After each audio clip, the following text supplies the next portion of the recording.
Well, Virginia, do you want to get started? Sorry, I was getting lost in email world there. Yeah, just give me one moment. I'm just pulling up my my pages here. They're all ready.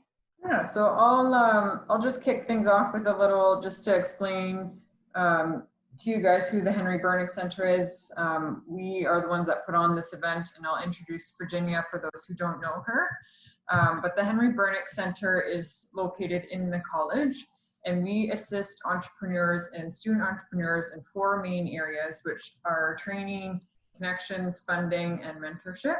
So we bring all these areas together to surround an entrepreneur and a student like you to help take your business or idea to the next level. So a big thing that we do is a ton of events and a ton of workshops, such as the one that you're in right now.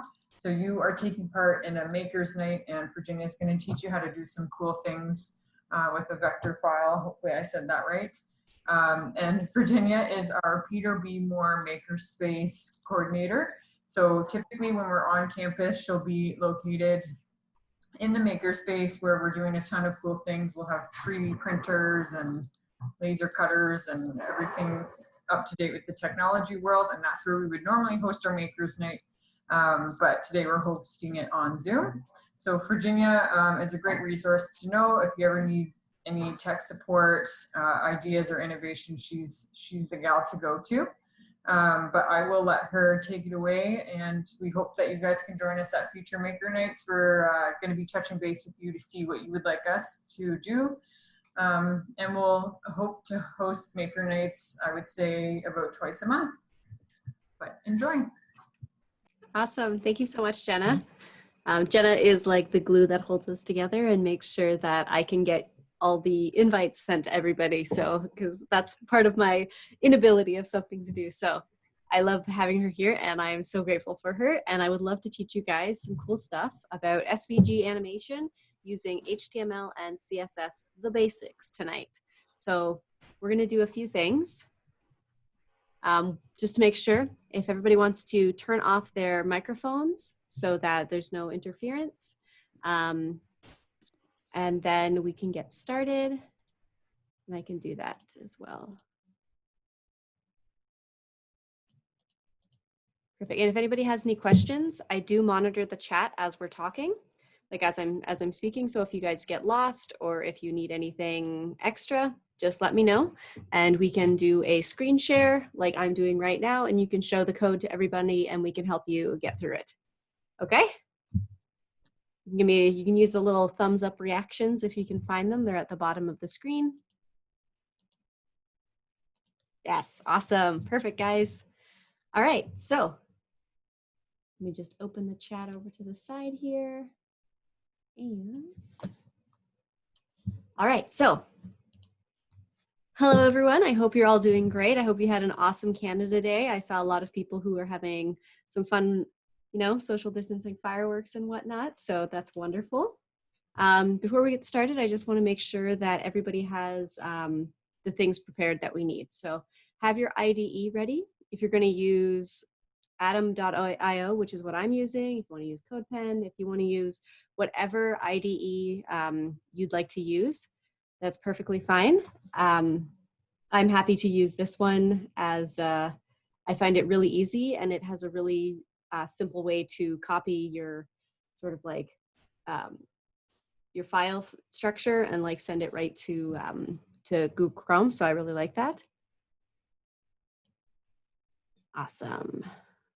Okay, so you guys have your stuff ready? Then let's look at our rules for the night.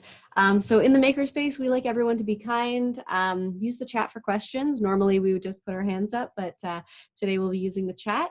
I want you guys just to learn something new, have fun, and feel free to meet people who are also in the group. As you can see, Kevin sort of introduced a little bit of what he does. He's been working on his game a bunch and played some games and had a beer on Hannah today, so that was really lovely.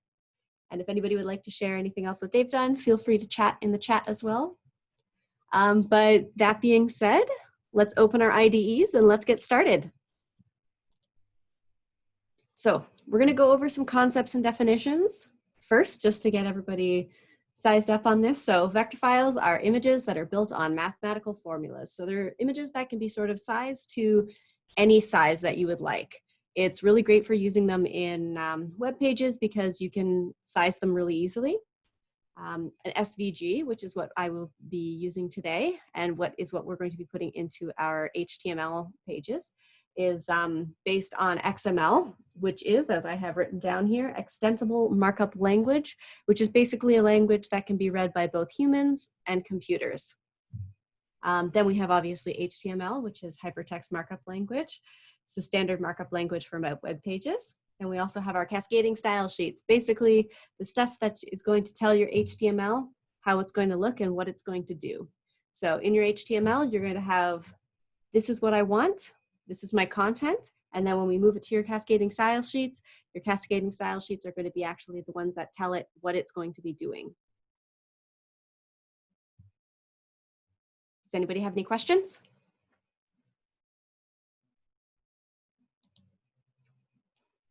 So I have found some cool examples that I enjoyed while I was going through my little studying here.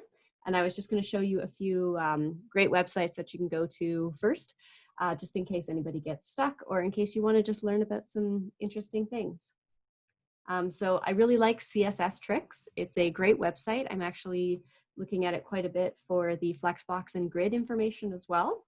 They have some great advertisements, and they show you that they've actually built advertisements using the HTML. So you can see the HTML. This entire code right here, this teal lettering, is actually what the SVG is. That's all the code for the SVG. And then when we move into the cascading style sheets here, you can see what it is doing and how it's doing it. So these are using a whole bunch of extra things that we will touch on, but not necessarily use today. But we will be using things like translate Y and translate X. So it gives you some really good information about how to start designing your plan and what to do with it.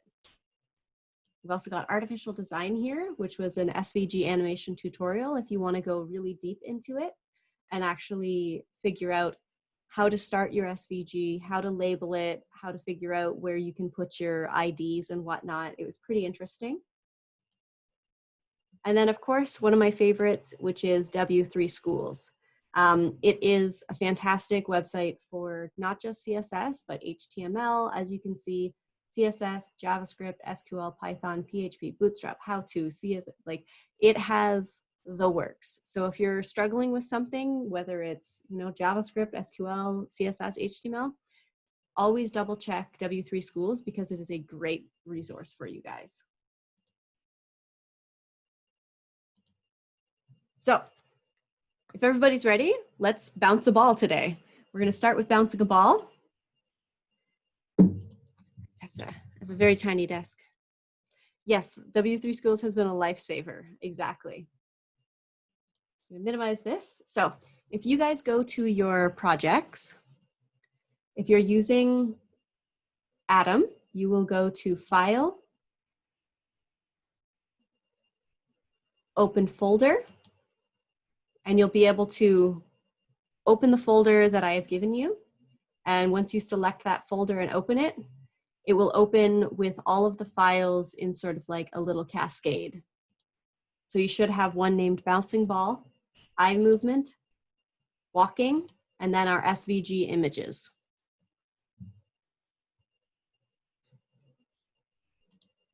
In our Bouncing Ball, we have a folder for CSS.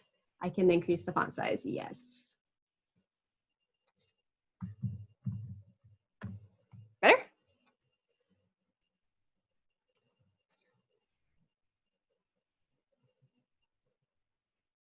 More? I can do more.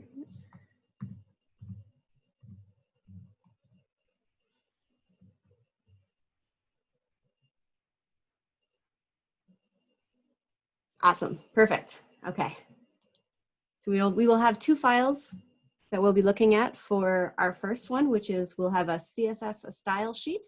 And you'll notice that your style sheet, when you open it, is going to be empty because we are going to add the styles to it. You will also notice that in our index here, we already have the SVG input into this HTML document. In the other two, the eye movement and the walking, you guys are going to do your own copy and pasting because I'm positive you guys will be able to handle that. And you'll move it into the next file folder when we get there. What we can see here from this SVG is it starts and ends here. It has a version. It has an ID called layer_1. And if there's any questions, feel free to put them in the chat, or you can voice your questions as well. As you can see, we got some W3 orgs, so these are just some information for it. We got a view box. So if we change any of these numbers, it will change what the ball looks like.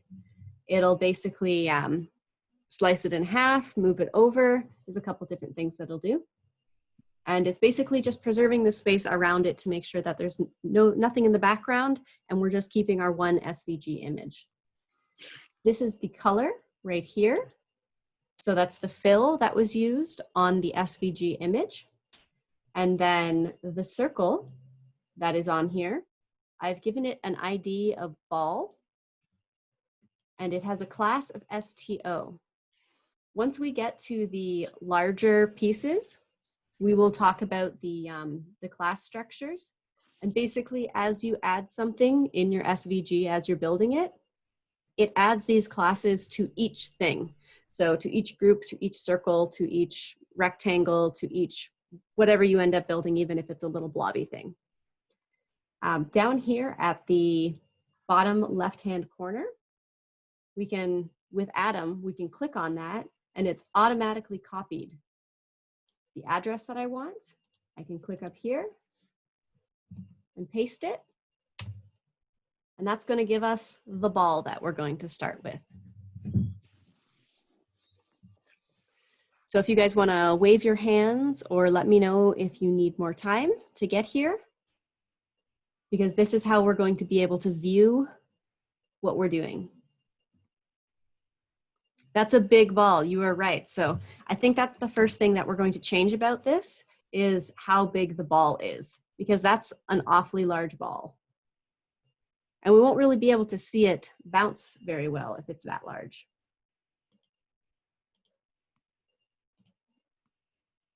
So first step, we need to give our SVG, which technically has an ID already of layer 1. But what we're going to do is we're going to give it a class. And if you have the auto fill on with your Atom or with your regular code editor, you'll see that it automatically types our class information out there. And then we need to give it a name, and let's just call it ball. And then obviously we need to save that. So the first thing that we're doing is we're giving our SVG a class of ball.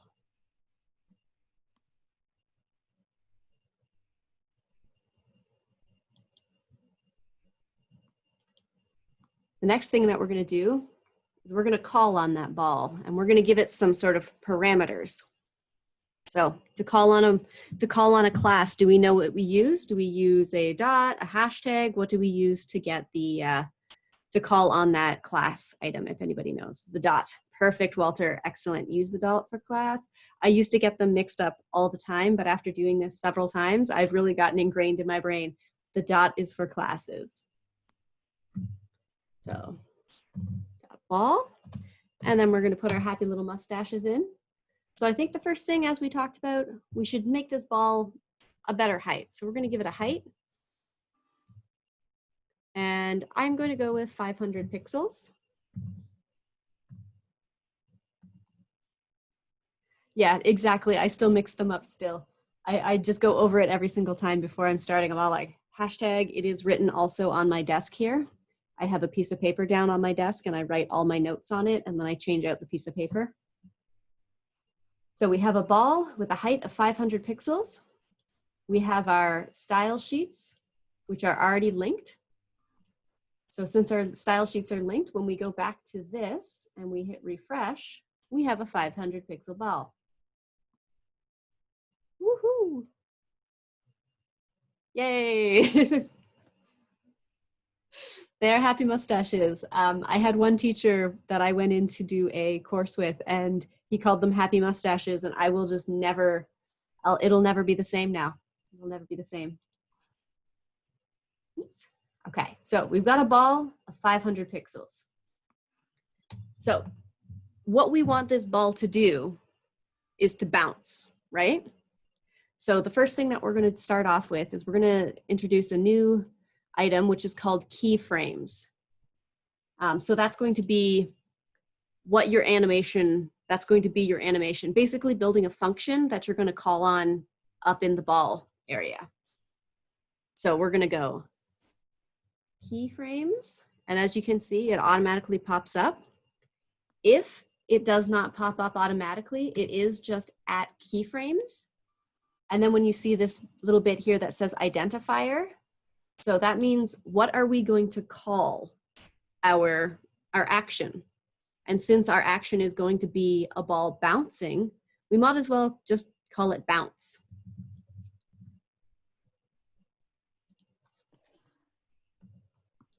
So we have a ball of 500 pixels and the starting of a function here. So what we want to do is we want to move our ball up and down, not left and right. So we're going to use something called transform.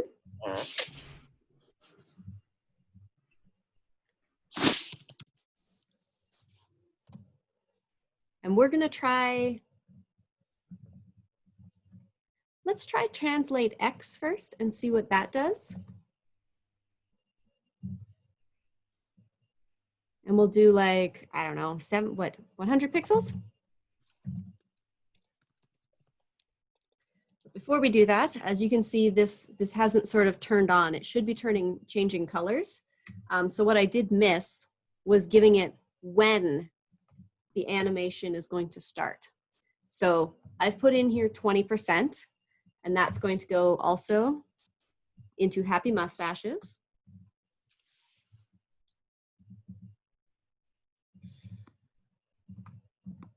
So it's now wrapped, and as you can see, once it's been wrapped, it has changed to an actual function there. So we've got at 20% of the full 100% of the animation. Yeah, okay, so the 20% is whereabouts in the 1 to 100 of your animation, we're going to start the animation. So I've chosen 20%. We can choose 50%, we can choose 70%. You'll see what the action does when we'll change it once we go into, once we call our function that we've made here. You'll see the difference. Exactly, it's 1/5 of the keyframe, so it's a portion of the keyframes there. So in order to call a function, we're going to need to call the name.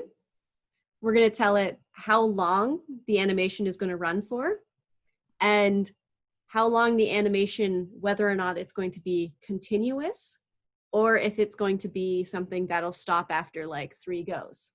So the first thing that we want to do is call the animation name. So it pops up here, and we've already named our animation bounce, so we can call the bounce.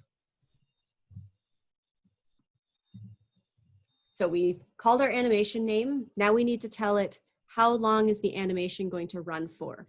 So this could be 1 to 1,000 seconds. I think that a ball bouncing is probably going to just be around 2 seconds. So let's put in 2 seconds once we get our animation duration. So our animation duration, 2 seconds. So 2S, S is obviously for seconds. We can save that. I like to save Control S or Command S after every step for myself, because I have a tendency of having my computer die on me, which I know that a lot of other students have also had that problem. So the last thing that we need to find out is the animation iteration count. So this is how many times the animation is actually going to run. And we can just pop right down. If I'm going too fast for anybody, just let me know. And we're going to choose infinite because I don't want this ball to stop bouncing. So what we've done is we have given our ball a height. We've called our animation. We've told it how long the animation is going to take. And then here we've told it how continuous it's going to be. And then obviously we've given our keyframes. We've named our keyframes bounce. And at about 20%, we're going to tell it to translate on the x-axis. So if we save that and we head back to here and we circle, so because we chose the x-axis, it's moving horizontally. That's not usually, unless you're playing horse or you're playing against a wall, it's probably not the way that we want our ball to bounce. Yes, the one thing that you're supposed to do before you start the CSS, which is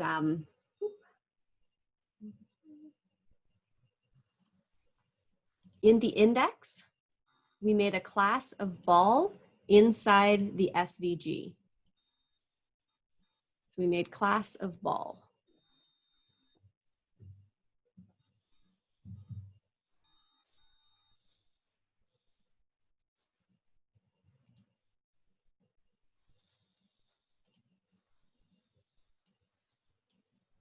Did that work, Kevin?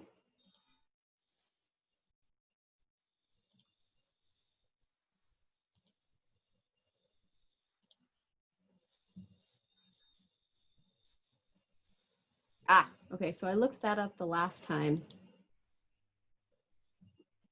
And it is just something that is auto-populated by the SVG when it's built.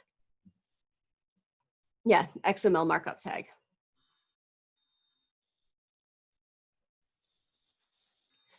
I haven't done that. I'm sure there is a way to do that. You can do that with when you pull in an image or like a PNG or do a movie. I watched a really cool tutorial on how to bring like a movie into your CSS and also add your stuff on top of it. So you could possibly do that just by importing your like how you would normally do, what is it? It's like using your image tags and bringing it in, or your movie tags. But this one right here, you can always, if you don't want to look at it, you can always close it up. So XML language is basically something that both humans and computers can read. And that's just telling the computer, this is how you read this. And it's going to be in this type of font. Hello? Hello.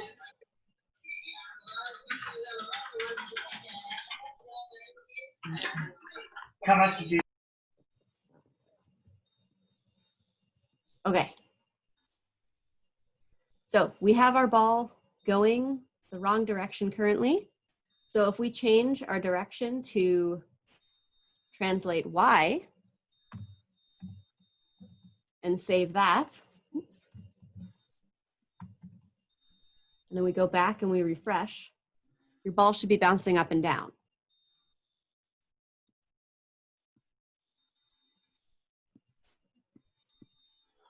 And you can make changes. So let's say we wanted this at 80%. We change it. So it just changes where the ball looks like it's bouncing and when the animation, when it's going to happen in the animation. So of the whole 2 seconds, I've decided to put this at an 80%. That's when the ball is going to move. And then it resets itself back to its regular place. It's frame percentage, yeah, exactly. Basically, so you have, if I'm saying it's 2 seconds, we will have those 2 seconds, and at 80% of that 2 seconds, that's where our ball is going to access, the translate going to turn on, it's going to go up, and then it's going to go back to the beginning and start basically getting ready to go back up again. So at 80%, it goes up and comes back down. At 80%, it goes up and comes back down.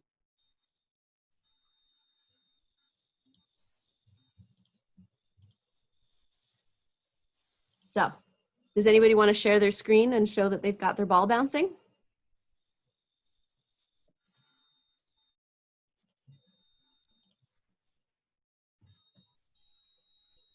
If not, that's okay, because we have our next one that we're going to work on.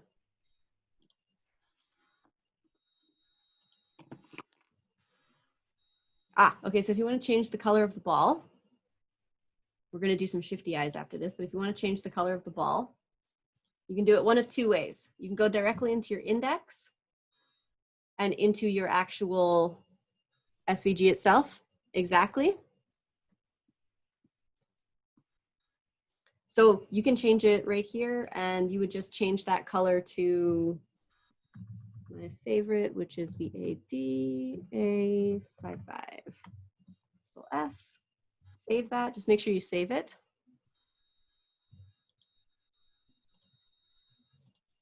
You can change it that way, or you can change it directly in your style sheets here, where you would normally do your style and change the color.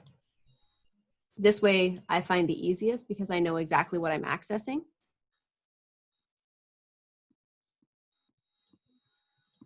If you want to, you can share your screen if you like. I can stop sharing mine. And we can do a screen, you can do a screen share.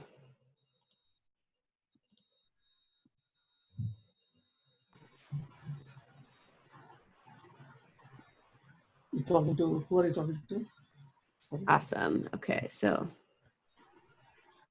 there's your ball. Okay, let's go back to the code. We'll look at the index code first. So we do have class of ball. Okay, what's your style sheet look like?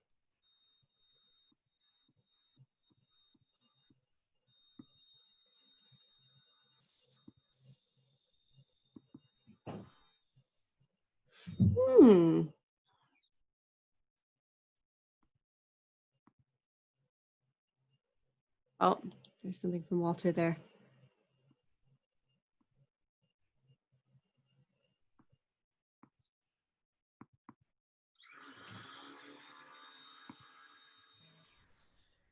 So my classes, is I've gotten both your the classes, bases right? and the index. All I do is just go class equals ball, right? Yep. So it's just the word ball capitalized, and I'm gonna quadruple the check if I save that, just to be absolutely sure that Everything right. should be working. So Control S again. And it's all been saved? Yeah. Control S, F5. And it's still nothing. I have. All right, Walter has My computer hates me now. Walter has a thought to try to clear your browser history. I just did that a couple of weeks ago. So. Yeah, have you hit the refresh button? You want to hit the button. Like nothing, like there shouldn't be any cloggage if I just because you have a lot of open tabs. Ago, right? Or you could do Shift F5, yeah.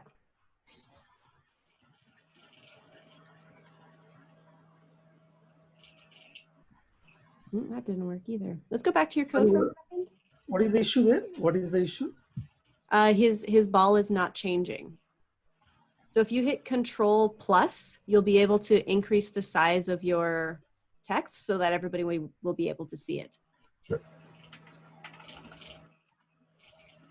Perfect. All right, so I just got the ball class, capital ball. Don't Can want you it. go back to HTML, please? Shit. Can you back to HTML? Go on. Yeah, go back to your index. Yeah. So the class name is the exact same. Actually, I noticed that, that the class name is ST0, right? But we're using ball. So I would replace ST0 with line 18. Just replace with the, instead of ST0, try that ball. And you would get the ball styling appear than the ST0. So that works. Line 18. Put ball. I think that's what you're using, the class name. So now you get just like that, right? Yeah, now you get the. I saved and then F5, so. Yes, okay. But now I'm just gonna blame all my tabs. It seems like you might not be opening the right file in your address bar. If you look at your address there, so go back to your Atom. So in the bottom left corner. Bottom left. click on that little address that's there. All right. Yeah, and now paste that into your web browser. Oh, all righty. There you go. So you've got have a black ball bouncing there. Yeah, it's probably because I'm on. It's probably because I forced dark mode. Yeah, could be. But not sure why the ball is still huge. But at least it's bouncing. At least it's bouncing. So if you so what you've done is you've targeted just a part of it. So if you add that class back to where you had it before, your ball will shrink. So up in the SVG, yeah, that one that was up there. Yeah. And then that should do it. Now I'm zoomed way out. There you go. That's a little better. Thanks, guys. There we go. Woo! Group work, teamwork. Yay. All right. So the next thing that we are going to do, once you guys can see my screen, I know it takes a few seconds for it to pop back up again, is we are going to make some shifty eyes. So if you open the second folder. Sorry.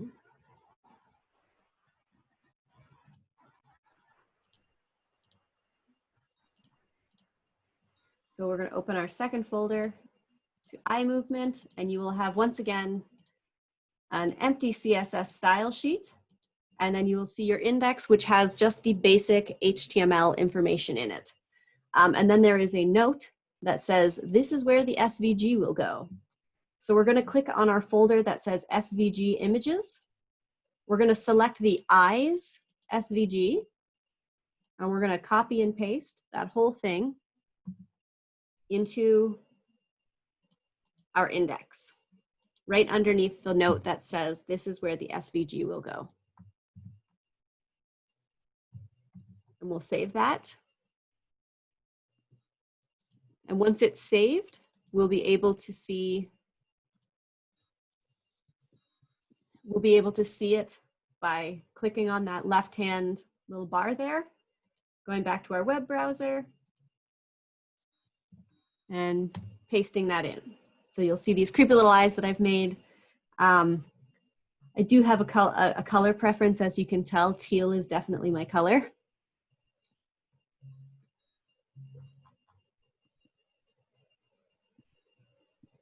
If you want to put a reaction in there, let me know that you guys have got it open, and then we'll be able to step into the code.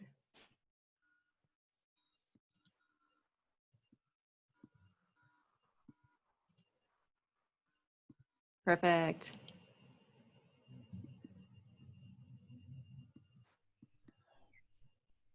Yeah, sure. So we're going to do the exact same thing that we just did, Kevin, which was opening our folder. We're going to go to the eye movement folder. We're going to open the index up. So when you see your index, it'll look like this. So it'll have nothing in it. And then we're going to go down to eyes and click on the eyes SVG, which is inside the SVG images folder. We're going to copy it. And we're going to paste it right underneath that little area that says, this is where the SVG will go. And then Control S will save that. And then you should be able to, once you save it, have your eyeballs pop up. Just make sure you click that left corner to get your link for your web browser.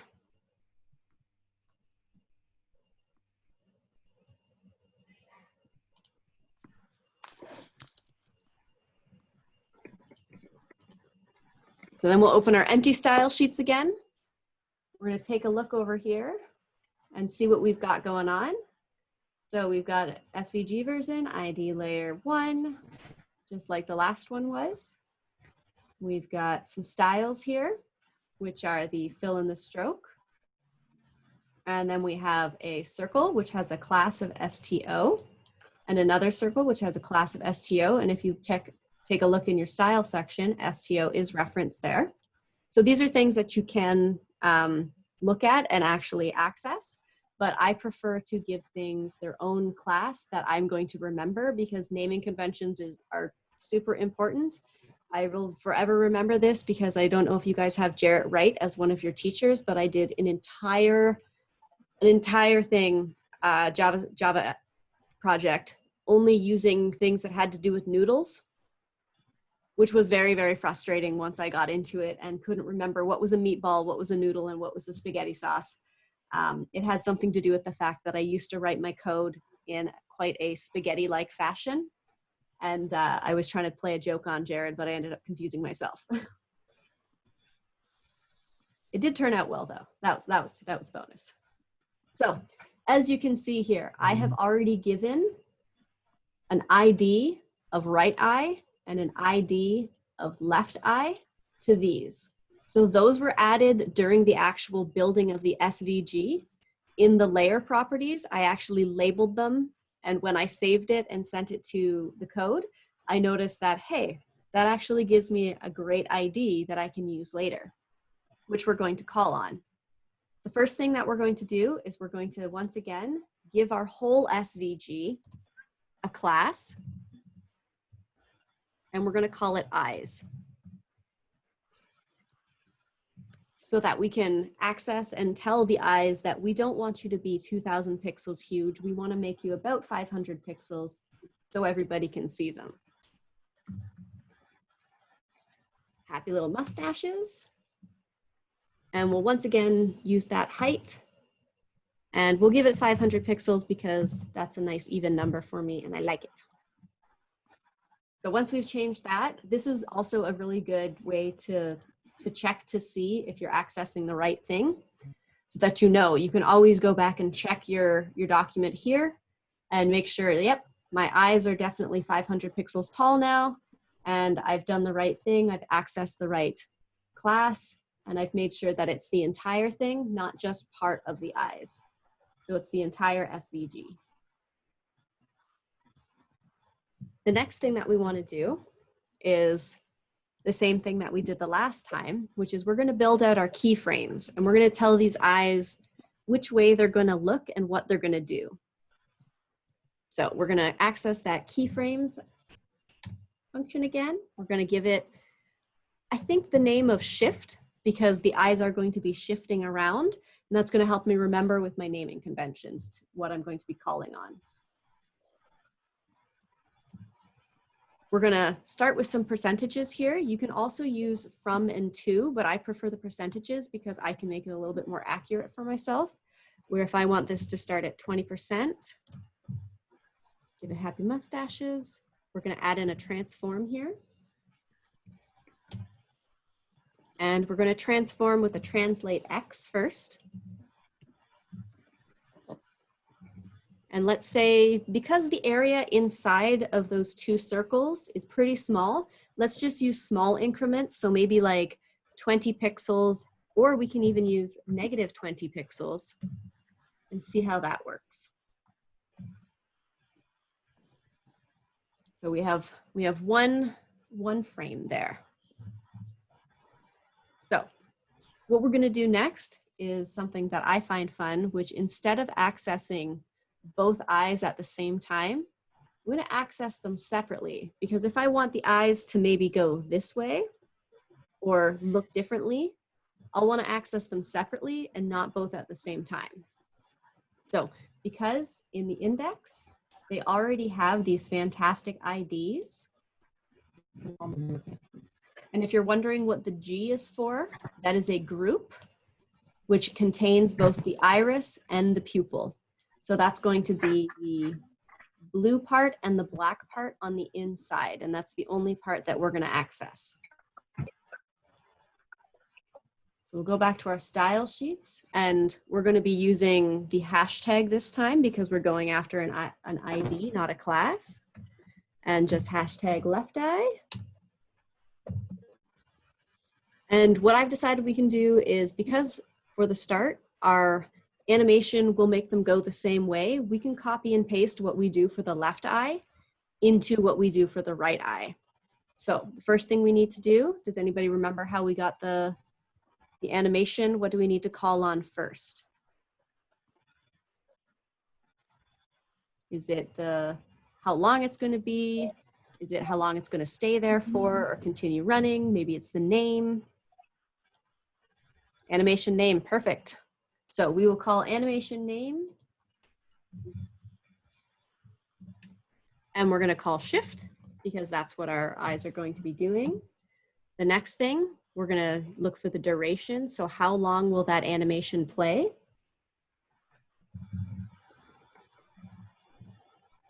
Let's say 2 seconds for now, because it's not a very long animation. We could make it longer so that the eyes move really, really slowly and the animation takes a really long time. But we can play with that in a second. And then obviously I want it to keep going forever. So in our animation iteration count, we're going to use infinite. And then we're going to hit save. We're going to copy this left eye.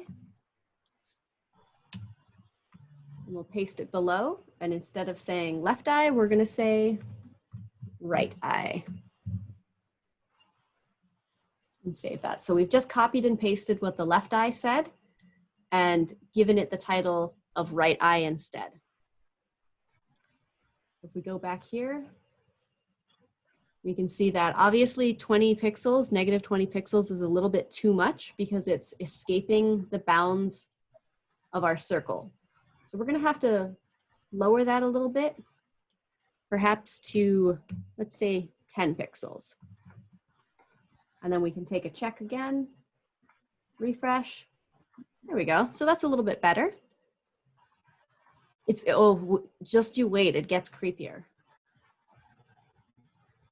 So we've done a keyframe at 20%. Let's do another one. Let's add some more keyframes in here. Let's add some more frames in here. So let's say, how about at 50%, we can put our happy little mustaches in and we'll use transform again. But this time let's translate Y so that maybe the eyes go up a little bit, like they're darting around. Your eye is not showing up in the web browser. Okay. If you want to show your code, we'll be able to take a look at it.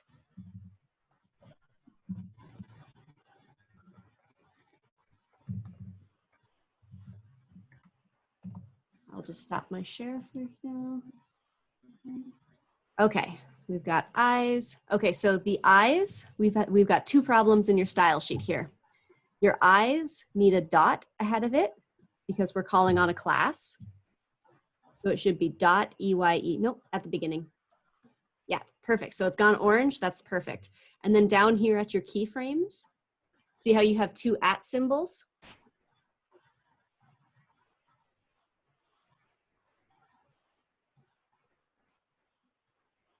In the keyframes shift where it says 20%, you have it with the @ symbol just above there. You have two @ signs. There we go. So delete one. Now save that and we'll see if that worked out.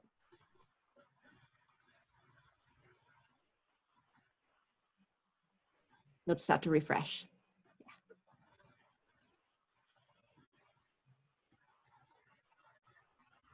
Yeah. Okay, let's go to your index then.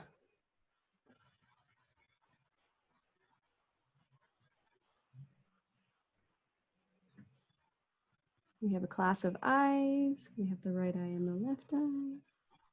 Yeah, save. You need to save your index file. And then just refresh your page. There we go. Woohoo!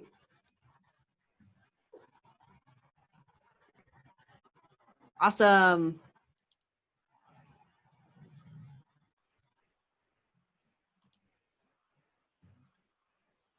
Okay, so I have added the 50% transform translate Y.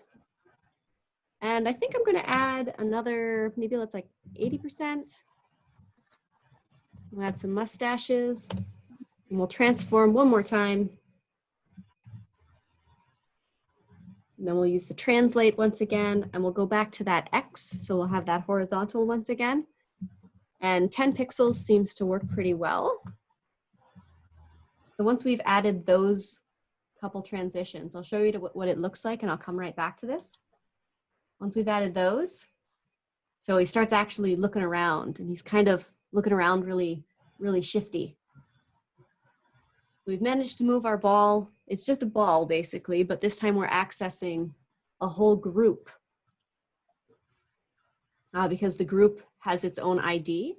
There is also a way if you would like to access the ID of the iris or the pupil and you want them to do different things and move around, you can make a whole another section of keyframes, but that's definitely what we're going to do in our next exercise, which is going to see if we can play around and make a little guy walk across the screen.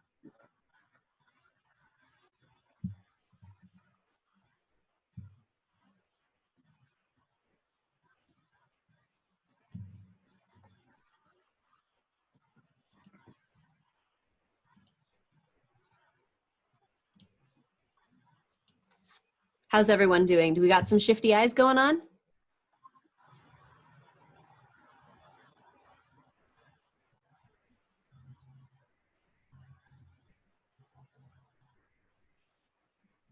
Yes, awesome. Yay, I see some thumbs ups. That's great. Awesome. Okay, so for our final exercise, we're going to move into the folder that is titled Walking. So you'll find the same things in here. We're going to have our HTML that has no SVG in it, and we're going to have a blank style sheet because we can write all our own styles. We'll go back to our index, and we're going to go to the SVG image file that says blue guy. Now, when you look at this, you're going to see a whole ton of information. So all of this information, all of this code is saying where the line's going. So you can make your own SVG images using this type of code. It is harder to do, and I prefer to do it in Illustrator and then bring it in. But even with this, we can take these guys, because they're all grouped, we can just shrink them all down if we like, just by clicking on the side there. And we'll see that we have a couple of different IDs for our stuff. So we have a back arm, we have hair, we have the body, we've got the front leg, the back leg. So G is a group of things. Yeah, so it's the group. So all of those items were grouped together to keep them from like moving around when I was trying to put the items in. So they're all different separate pieces, and it is a group of things. So we all have an eye, we have a mouth, and if you look at the eye here, very simple. We look at the eyebrow, it's a little bit more difficult, but we still have those fun classes, ST3. I don't use the classes like that because, as I said, naming conventions, if you would like to go through and change all your classes to actual naming conventions, you'll have to also make sure that you change things up here in your style tags, or else it won't work. So the path is basically the line that is the outside of the image. So if you ever have worked in Adobe Illustrator, you'll see the little dots. So just think of each one of those representing a dot and a curve.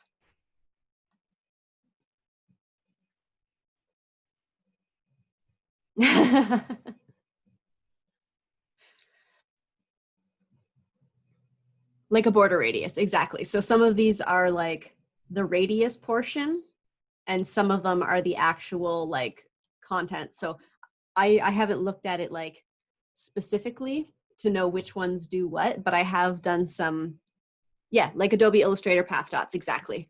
That's exactly how I like to think of it. And then you see on those little path dots, I don't have any pens or pencils here.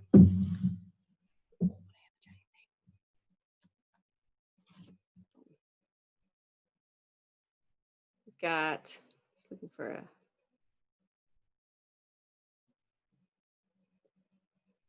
I can show you on my phone. So just the path would be, each one of these areas here is going to have a path. It's easier on the actual Adobe Illustrator. If you guys want me to show you in Illustrator what it looks like, I can definitely show you that. But it's not as important because it's a pre-made SVG for you. So when you're building your own SVGs, if you want to go that in depth into looking at it, looking at SVG graphics and whatnot, it is a pile. Yeah, I'll show you with Adobe Illustrator. Just give it a second to boot up.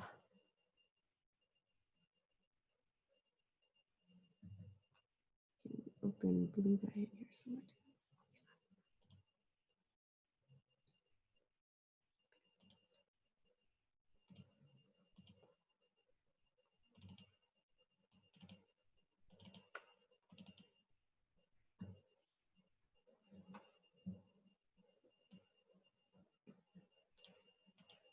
So we have our blue guy here. So if you look at this, this is our path. And if we look at it this way, we can see a bunch of little anchors, and they're all set at different pixels and different areas. So each one of these will have a different path. And that's as you can see, I don't know if you can see that teeny tiny little pink writing, but it says the word path. And you can choose to add more or less of those in here. So you can go to your path. You can add more anchor points. So the anchor points are going to be those large dots, and then it follows along with that. And it's all done with math. So that's the part where I'm not getting into because math is not my strong suit.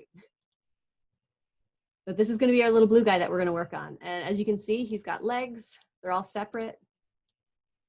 Some of them are ahead and some of them are behind.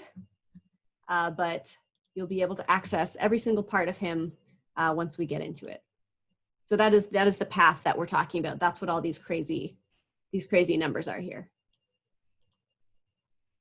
So we're going to go to our CSS style sheet.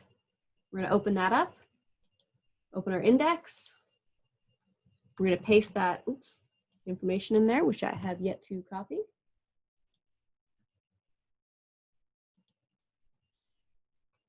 So if you start at the top, you scroll down to the bottom, you can always shift click. So click, you have your thing at the top, and then you scroll all the way down, and you can just shift click, and it'll highlight everything for you. And then just copy it back to your index and paste it.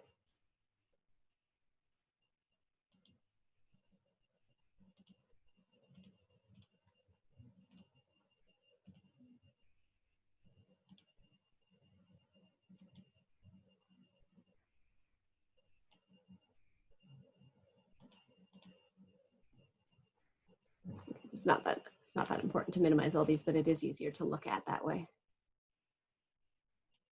Okay, so we've got all these great IDs here, and up here we see that our SVG already has the ID of blue guy.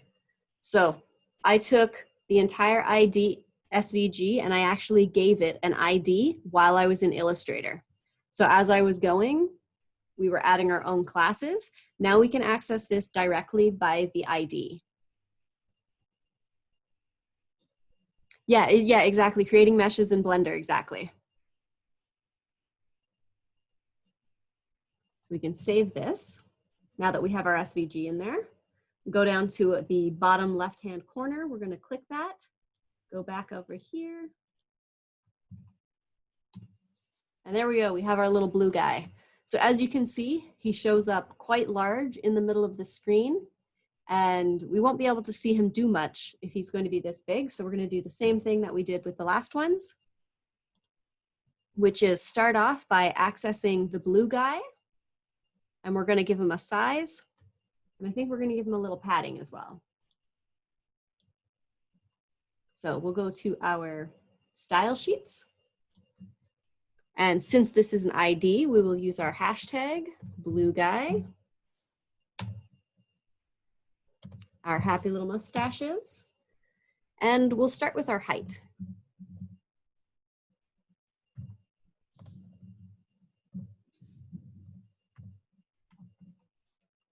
So we're going to start with that, and this is how we always can make sure that we are accessing the right thing. It's by going back here and refreshing and seeing that he has changed size. And that's exactly what we want to see. So we've just accessed blue guy with a height of 500 pixels. So we're going to scroll on my side and we're going to do the same thing. We're going to do our keyframes. So if you just start typing in the word keyframes, you don't end up with the double @ symbol. I know that I started doing it with starting off with the @ symbol and then letting it autocomplete, but then it adds that second @ symbol in. So if anybody had that problem, that's what's going on there. The autocomplete is just autocompleting and ignoring the fact that you put in that @ symbol. So the first thing that we want to do is get this little guy to move. So I guess that would be a good name for our identifier, which will be move.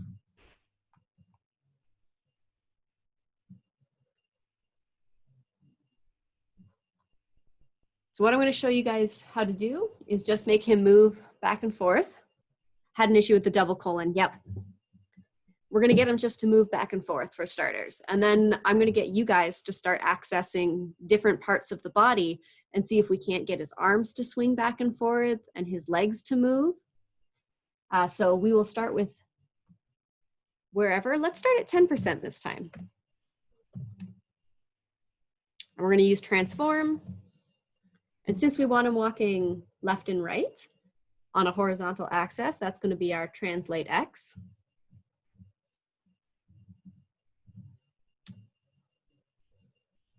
And let's say just for starters, we'll do like -10 pixels.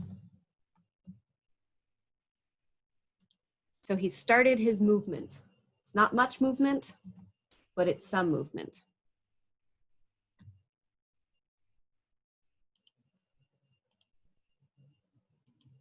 Oops. Oh, does anybody know why that's not working yet? So I've refreshed it and I told my animation what I want it to do. Yeah, we got keyframes in here. The keyframes are good.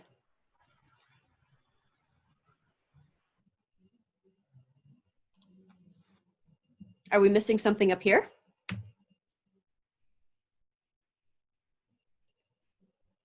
Exactly, we need to use our identifier. So we need to call on those things which are going to be our name, duration, and iteration.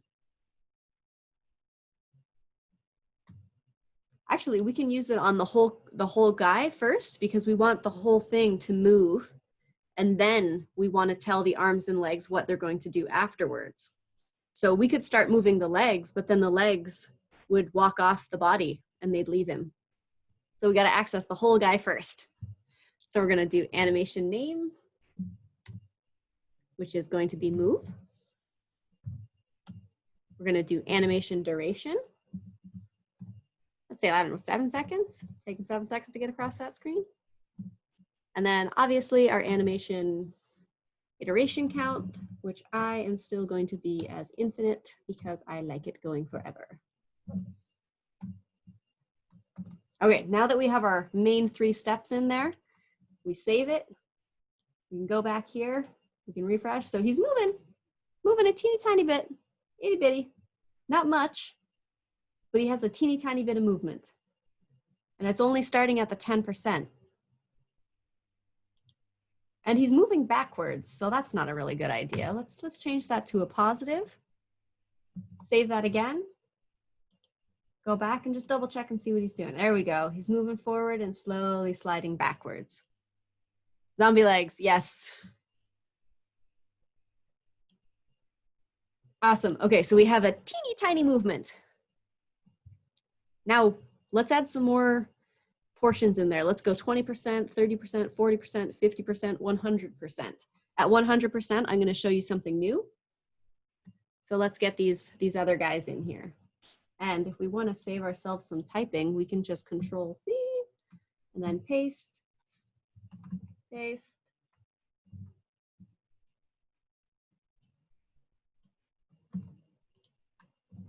And then we'll just change these to like 20%, 30%, and 40%. We'll just save that. But instead of 10 pixels, let's say 20. Then here, maybe he's going to move 100 pixels and he'll start running a bit, maybe. And then down here, why not 200? Oh, not 2000. That would be, I think he'd go right off the screen.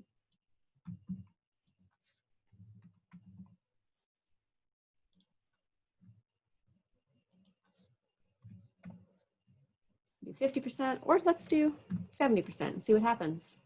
And we'll do another 300 pixels there. And then for our final 100%. So the percentage amount we talked about earlier. Animation is fun. It's really, really fun. And it's fun to play with it as you work through it. So the percentage amount is at 10%, he will move 10 pixels. At 20% of the animation, he'll move 20 more. And then at 30%, he's going to move 100 more pixels. So at each iteration count there, he's moving a different amount of pixels across the screen. Because we've only been using translate X.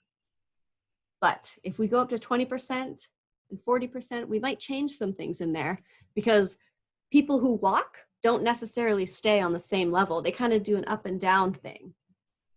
So we can save this for now, and we'll just finish with adding our 100% in here. We'll just save that, and let's say 340 because I'm feeling fun. We'll just refresh. He's moving, Lil. He's moving as he goes. There we go. So he's moving a little bit further across the screen, and we can change how far we want him to move by changing the amount of pixels.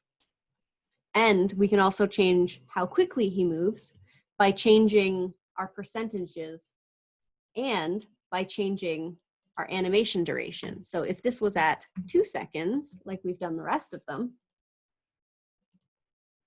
he's going to be moving pretty quickly. He might be running off the screen at this point. So we have a blue guy and he's moving across the screen. This is exactly what we want.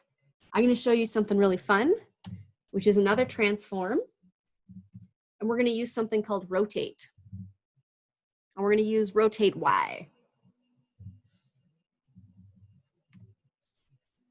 And we will say, because we're rotating, everything on a rotation works on degrees. So we're going to say 180 degrees. And we'll just save it there. So this is the new function, the new thing that we're adding here, the new function, which is transform rotate Y. We'll save that and we'll see what he does. Oh, I think we should also probably change that back down to 7 seconds because he's going to be moving real quick. So when we refresh, he's moving along nice and slowly. And then we can make things flip around and turn.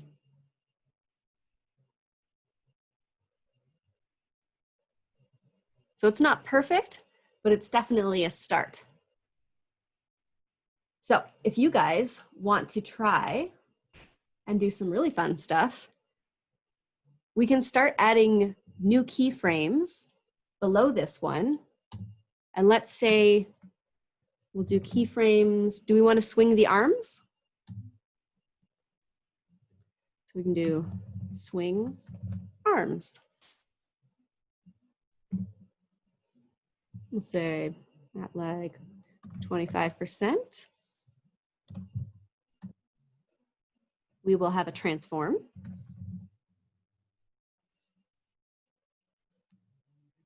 How much should we transform? We'll have to translate on an X, I think.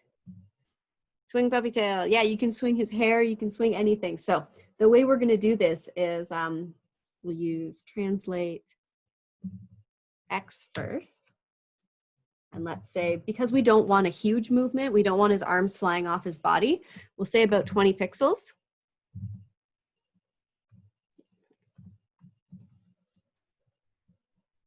And then at about, oops, 50 at the 50% mark, we will do another transform.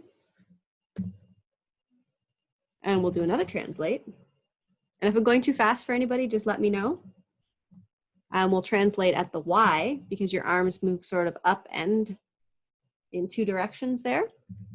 And we'll just say -20 pixels there.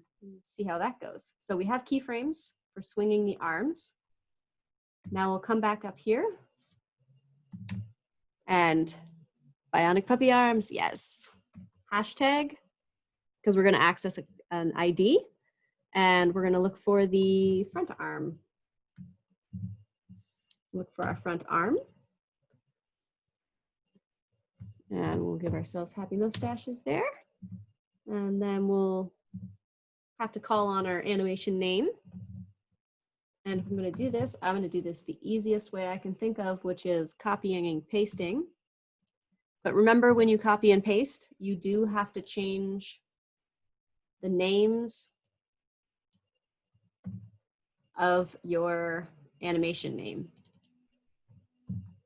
We've got swinging arms for 7 seconds. Arms don't take 7 seconds to swing. They take like 2 seconds to swing. And we'll hit C on that. And copy and paste again. And then we're going to go grab the back arm. Because as you can see, because it's all coded already in our SVG here, they're popping up. Our IDs are popping up for us in our style sheet. No, this is not how, some cartoons are made in this kind of way, but they use an actual animation builder. Adobe has an animation builder, and I've been working on trying to make some cool little guys on there. So if we do an Adobe night, we'll be able to work on that. But hopefully at that point, we'll be able to have all of our computers will have Adobe on them. Or at least we'll be able to access computers with Adobe on them. I think his other arm is going to swing. Yes, it does. It has a whole bunch of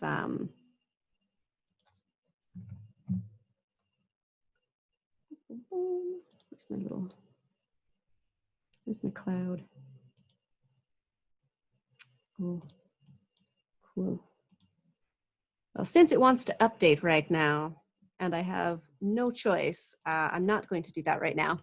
But yes, so if you look at this guy and you have the animation and you have the swing arms in here, if you look at him and we refresh, his little arms are doing little like back and forth little things. So you guys can change how his arms move however you like. But what I would like to see is I want to stop here. And if you guys want to share, yeah, okay, so let's share some screens and see what everybody else has come up with so that we can see what everybody else is sort of building over here.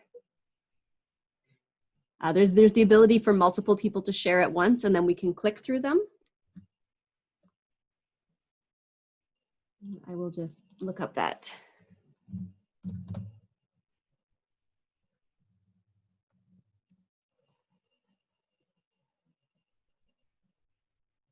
Yeah, so the program for in Adobe is called Adobe Animate.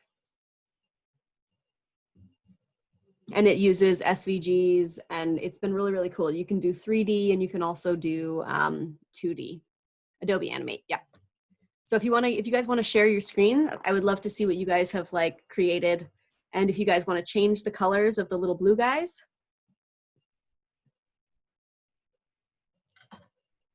That's the goal. I had to make every single project I do when I do a project for any class that when I was in school, because I took the computer programming course, I made sure that I made it fun for myself. So I did a shop that sold brains because my teacher said, you know, make it fun. If you make something fun for yourself, you'll pay attention more and you'll have fun doing it, and your project will usually come out like better.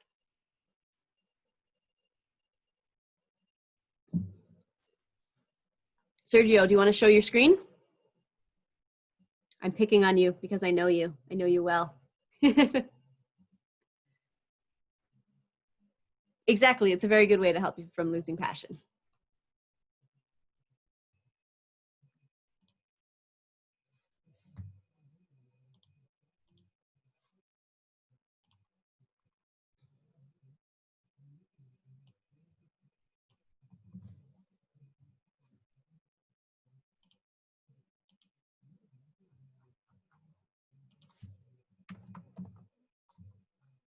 So I'm adding a couple more things in here of some stuff that I have pre-populated. And I am going to animate the front and back leg as well. But I want to see some of your guys' work.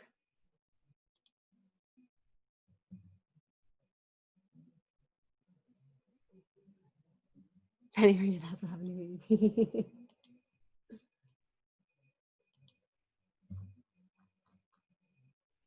Okay, so I've added in some leg movement here.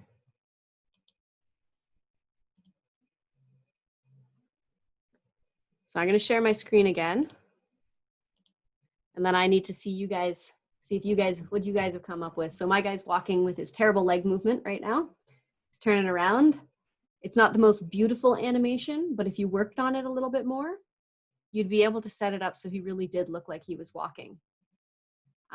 Last time I did this course last week, somebody asked me if you'd be able to put in like a random number generator to like do random number generations, and I would love to see that happen. I haven't done it myself, but that doesn't mean it's not possible.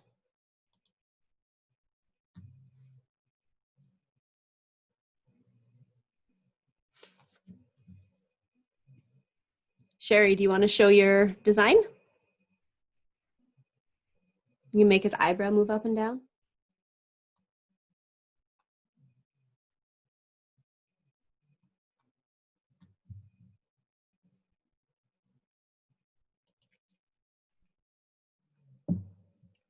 If you don't know how to share your screen, it's just the little green button at the bottom of the screen that says share screen. And then you just choose what you want people to see. So you can choose to share what screen you want to share. Last class, we had some people who changed the color of the guy into like a crazy purple monster. And they changed some of the numbers, so his shape changed a bit.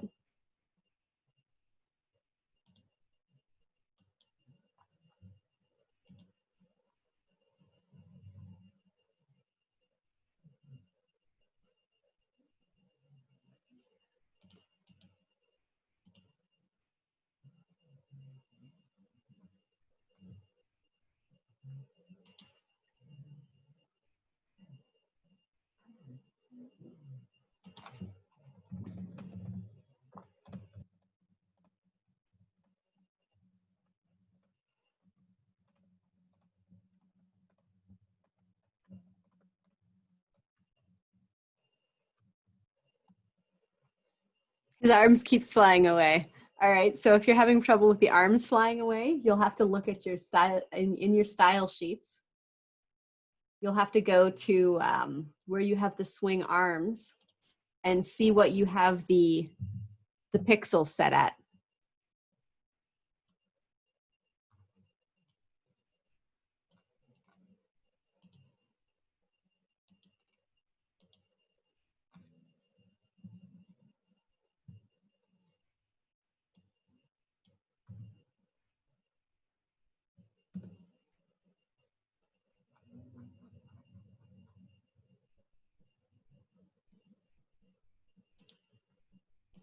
So I'm going to post the code that I use to make my little guy walk.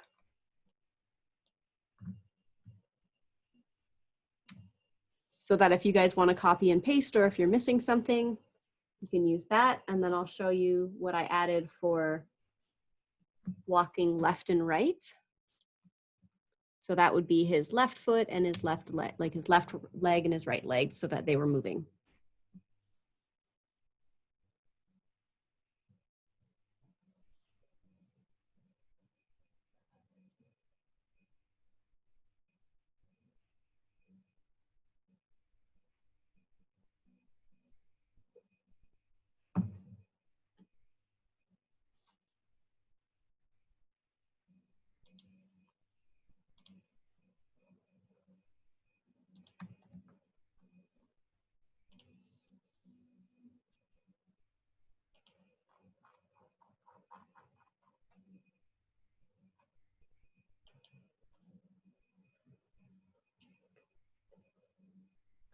I mean, technically, You could probably make him look like he's exploding if you sent all his arms and legs out to nowhere land, and he would just be like, "Oh!" Get thrown into a bunch of tiny little pieces of blue guy.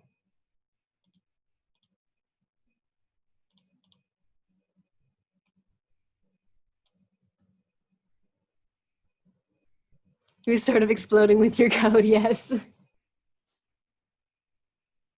So today, what we were able to do, which I'm very proud of you guys, and I hope that you guys will feel comfortable enough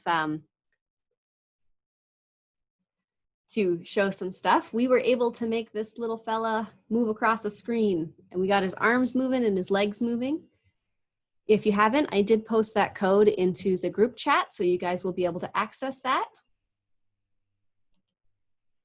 I'd like to talk about some additional resources, which would be Stack Overflow. So if you guys are having problems with basically any type of code, you can usually find a solution on Stack Overflow. It is a great resource for you. And then the second one, obviously, which I love to death, which is W3 Schools. Yeah, it's definitely harder than in GameMaker, yeah, because of the way that you're accessing the files and like each little piece. It is a lot of code when you end up like getting something to move really prettily. That's not really a word. I've watched some really amazing people on YouTube, which is my final additional resource, which is a free resource for you guys to use. So these are my 3 free resources that you guys should be able to use. YouTube is great to find really fun little tutorials. I have found a lot of really great ones, and always ask your teachers if you have questions about stuff like, you know, where do your teachers look? I know that Jess, if you guys have Jess, definitely does the W3 Schools because that's where I learned about it.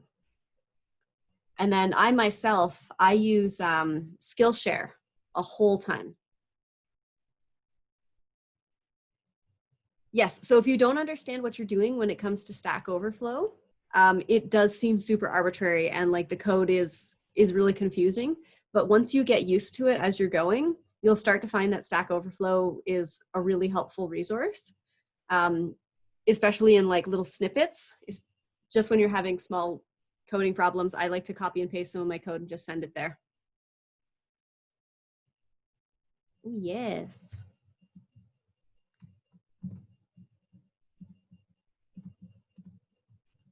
So we also have, I'm going to talk about this in just a second. So summary of our class today. We'll do a summary while you guys are still playing around there. We were able to bounce a ball. We learned how to access one object and target a whole object and make it move. The next thing we did was we used translate Y and translate X, and we targeted a specific area of a whole object. So we were able to target the whole object and resize it, and then also target objects within that object and make those objects move around. So that's when we made the eyes move. And then finally, we animated a walk. And as you can see here, I say, showed off your work by animating a character. I like to see what you guys have done. If we were in the lab, we would all be sharing our work and we'd be able to show it on the big screen. But this is as big a screen as we have right now. And I would like to say thank you so much for showing up. I hope you enjoyed this Maker Night. Stay tuned for our next amazing Maker Night because we will be having more. Our next one should be on CSS Grid and Flex. So the difference between the two is Flex works on one axis where CSS Grid works on both the column and the row. And when you're accessing the Flex, you only get to access either the rows or the columns. So one is sort of like a linear and the other one is sort of more exciting. I don't know. You can access way more with CSS Grid. Awesome. And if you guys have suggestions, the one for CSS Flex is hopefully in 2 weeks, maybe in a week, depending on how much I get, because I have to prepare all the slides. So one of the two, it'll either be next week or the week after that. So 1 to 2 weeks, yeah. Yep. And if you guys have any ideas for Maker Nights that you would like to see, I am super happy to learn whatever and show you how to do it. I currently have on the list, somebody wants to see TensorFlow with Python, which I've used once before, so I can give that a go. We also have JavaScript sliders. Yes, and I will be putting the recording onto my YouTube channel once I get that whole thing sorted and set up. And Flexbox and Grid was the final one. Yes, so I'll send information out for the YouTube channel once we get the next Maker Night set up probably. So I'll upload the 2 videos that I have and I'll set them up there.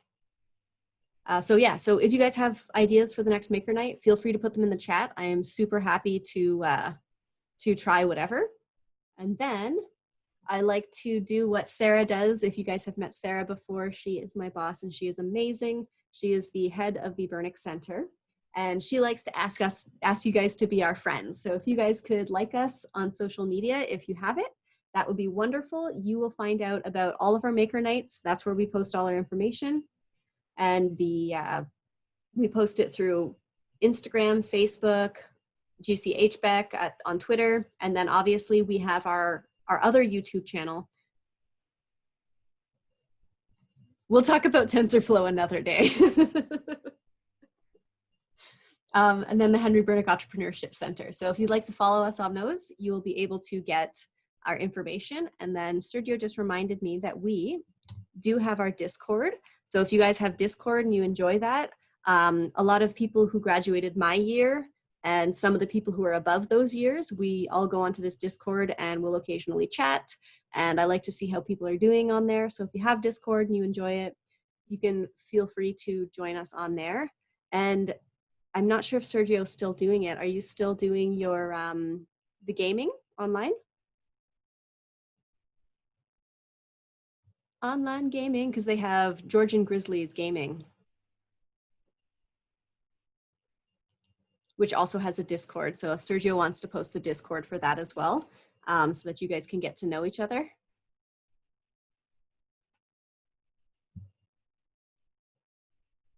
Yes, it is pretty easy to use. You will see me pop on there, not super often, but I will go on there and I will make it my duty to check it as often as I can.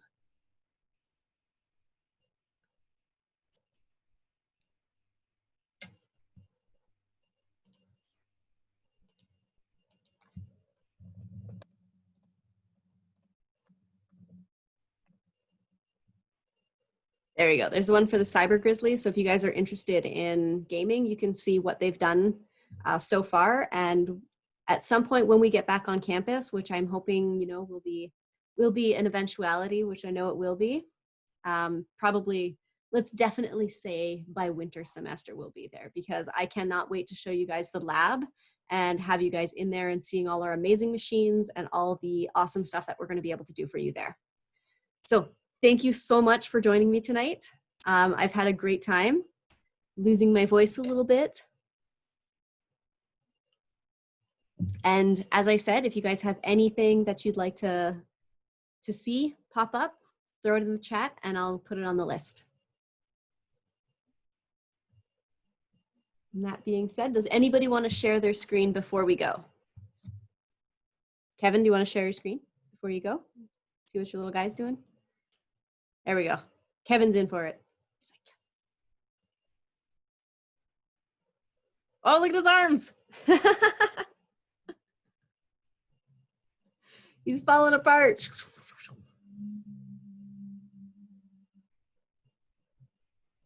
That's fantastic. Thank you.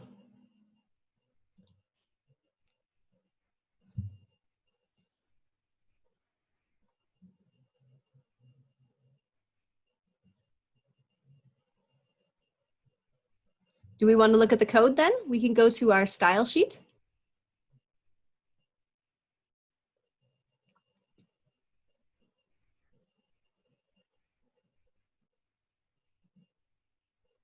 Okay, so we're gonna, yeah, so you've added some rotate in there. So the rotate's definitely gonna change it. So that's what happened to Olaf, yes. That's great. So the rotate is where your guy is having the problem.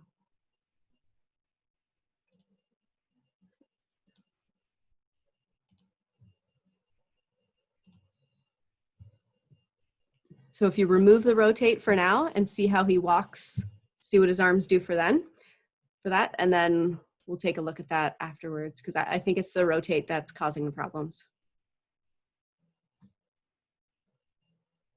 You just have to refresh your page. Yeah, see, now he's walking across there.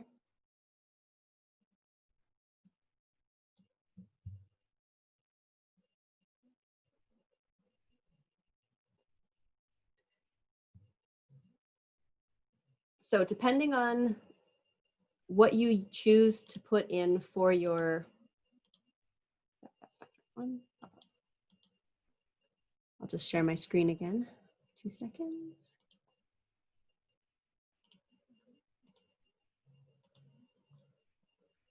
So once you guys can see this, so what's going to make a difference when it comes to your animation for sure is going to be your animation duration. So if you're having things move really, really quickly, change your duration to maybe for a little bit longer, but you can also go for like much shorter and do like 0.5 seconds or 0.25 seconds so that they move really, really quickly if you like. And then when we come down to our keyframes down here, the main thing that is going to be the problem for what I was seeing there was either your pixels. So if this says 200 instead,